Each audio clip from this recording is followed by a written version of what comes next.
Olá pessoal, tudo bem com vocês? A gente vai agora fazer revisão para nossa avaliação trimestral, que é na semana que vem, né? Dia 21/5 vai ser a nossa avaliação de física. Então, a gente tem a aula de hoje e a nossa aula amanhã vai ser uma aula online. Para hoje, eu vou passar para vocês uma lista de revisão que vai conter os exercícios do capítulo 5 e do capítulo 6, tá ok? Lembrando que a atividade da aula de hoje é enviar para mim o resumo do capítulo 6, tá bom? Essa lista de revisão é para vocês treinarem, para servir como guia. Se surgir dúvida na lista de revisão, então lembra de mandar para mim nos comentários ou me procurar amanhã durante a nossa aula online, tá ok? Eu queria fazer a seguinte correção. No vídeo de correção da aula 2 de termodinâmica, que foi o vídeo que eu coloquei ontem, eu reaproveitei o resultado do B na letra C, onde na letra B a gente calculou o calor da fonte fria e a letra C pediu o rendimento, tá?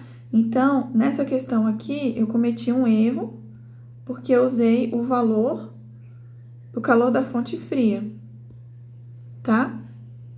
O trabalho, nós já havíamos calculado, aqui vai ser o calor da fonte quente. O trabalho a gente já havia calculado na letra A.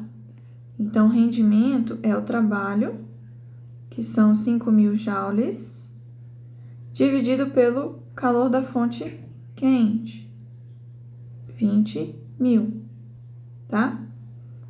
Então, a gente tem 5/20, 1/4. E aí, sim, a gente tem 0,25 em percentual, 25%, tá? Obrigada aí aos colegas que me corrigiram, mandaram um comentário. Essa questão do ciclo, a gente vai retomar na revisão, tá? Então, vamos lá. Vamos para a nossa lista de revisão, que é a chave para a gente entender bem o conteúdo da avaliação trimestral. Na questão número 1, a gente tem: acerca das variáveis de estado de um gás perfeito, faça a correlação entre as colunas variável de estado e medida. Então, lá no capítulo 5, a gente viu que para caracterizar o gás, a gente precisa conhecer as suas variáveis, que são pressão, volume, temperatura, e também é importante ter o número de mols. Na medida 1, o que a gente tem? Quantidade de matéria obtida pela razão entre a quantidade de massa e a massa molar do gás, ou pela razão entre o número de partículas do gás e o número de Avogadro. Então, se a gente se lembrar, o número de mols, ele é a quantidade de massa que tem o gás dividido pela massa molar. A massa molar é aquela que a gente vê lá na tabela periódica, né? Lá, no caso, para substâncias simples. Quando a gente tem um gás, a gente tem uma molécula que tem vários átomos. Então, a gente tem que, se a gente tiver uma tabela periódica à nossa disposição, a gente tem que se lembrar disso. Por exemplo, gás oxigênio é O2, gás ozônio é O3, gás carbônico CO2. Então, você vai lá na tabela periódica, confere a massa molar e faz as somas, tá? 2 átomos de oxigênio, 1 átomo de carbono, no caso do gás carbônico. Esse número de mols também pode ser conhecido se você souber o número de partículas ou moléculas e o número de Avogadro, que é uma constante, tá? Então, quantidade de matéria correlaciona com número de mols. 2. Quantidade de colisões das partículas contra as paredes do recipiente que contém o gás. Pressão, volume ou temperatura. Então, olha só. Se a gente perceber a quantidade de colisões por unidade de tempo numa unidadezinha de área, quanto maior a pressão, maior vai ser o número de colisões. Quanto menor a pressão, menor o número de colisões no intervalo de tempo para essa mesma área, tá? Então, a gente pode até querer confundir com temperatura, mas veja aqui no 4. Grau de agitação média das partículas ou velocidade média das partículas do gás, tá? Então, não necessariamente você pode ter uma agitação alta, mas não um número muito grande de colisões, tá? Então, a 4 aqui eu já vou preencher com temperatura. E 3, capacidade oferecida pelo recipiente que contém o gás. Lembrando que o gás ele não tem forma nem volume definidos. Ele sempre vai ocupar todo o volume fornecido, todo o volume disponível no seu recipiente. Então, aqui a gente tem B. Ficou, então, D, A, B, C, tá? São os conceitos principais do capítulo 5. Aí a gente vai ver como essas variáveis se relacionam nas transformações gasosas. Então, vamos para a questão 2. Uma certa quantidade de massa gasosa, inicialmente no estado a temperatura Ty, sofre duas transformações sucessivas e passa para o estado C, a temperatura Tx. Os diagramas de pressão versus volume a seguir apresentam as duas transformações, AB e BC. Para cada diagrama, classifique as transformações gasosas. Então, para cada diagrama, a gente vai ver qual é o tipo de transformação de A para B e de B para C, tá? Não necessariamente o A vai estar sempre em Ty e o C vai estar sempre em Tx. O que são Ty e Tx? Essas curvas aqui são as isotermas. A letrinha tá bem feia, né? Deixa eu apoiar direito aqui o tablet. São as isotermas. O que significa?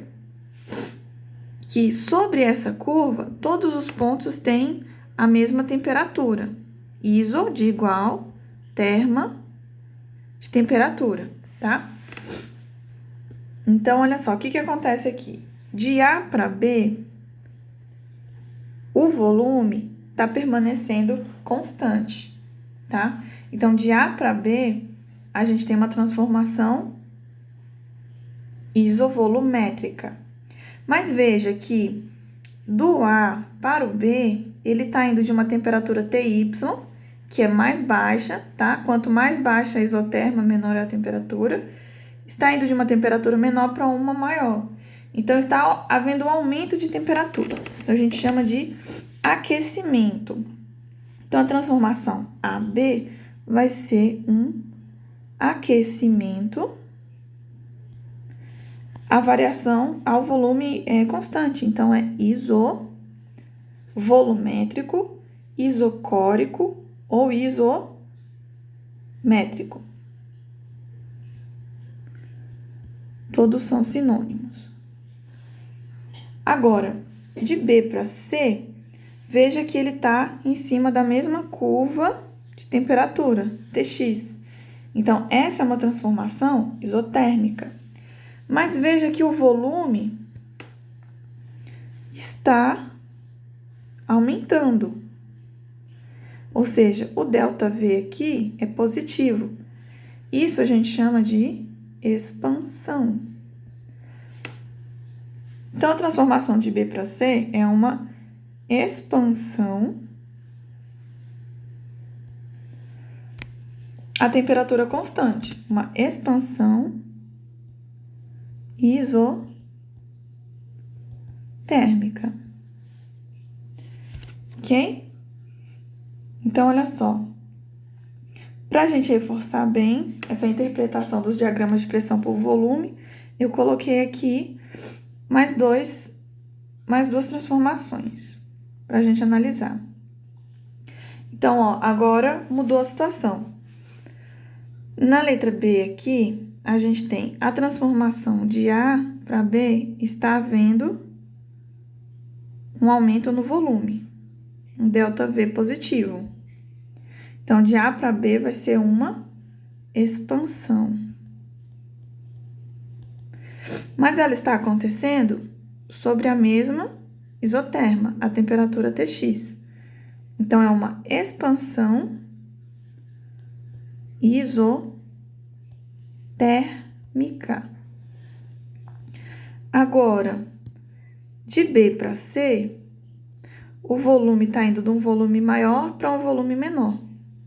Então, a gente está tendo um ΔV negativo em B para C. Então, a gente está tendo uma compressão. O contrário da expansão é a compressão. E essa compressão, ela está acontecendo ao mesmo valor de pressão, tá? Então, de B para C aqui, a gente tem uma compressão. Quando tem a mesma pressão, a gente chama de transformação isobárica, tá? Tem uma transformação que não está representada aqui, que é a que a gente chama de... Opa, tá muito grande. Transformação adiabática, tá? Vou só anotar no canto aqui o que é adiabático, porque já que estamos nos recordando, então, adiabática é quando não troca calor, tá? A transformação adiabática, ela é uma hipérbole, então ela é mais inclinada do que a transformação isotérmica, que é uma exponencial. Isso aqui, então, é só para a gente relembrar. Voltando aqui para a letra C, vamos analisar. De A para B, a gente está tendo uma expansão também, porque está indo do volume A, que é menor, para o volume B. A gente está tendo uma expansão.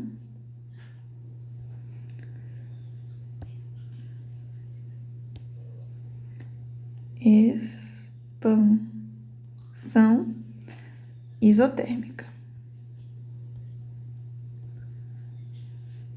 E de B para C está havendo uma diminuição da temperatura, porque está indo a temperatura Tx, que é maior, para a temperatura Ty, que é menor. E está mantendo o volume constante. Então, a gente tem um resfriamento, né? Porque está diminuindo a temperatura. E o que está constante? O volume. Então, é resfriamento isométrico, isovolumétrico ou isocórico.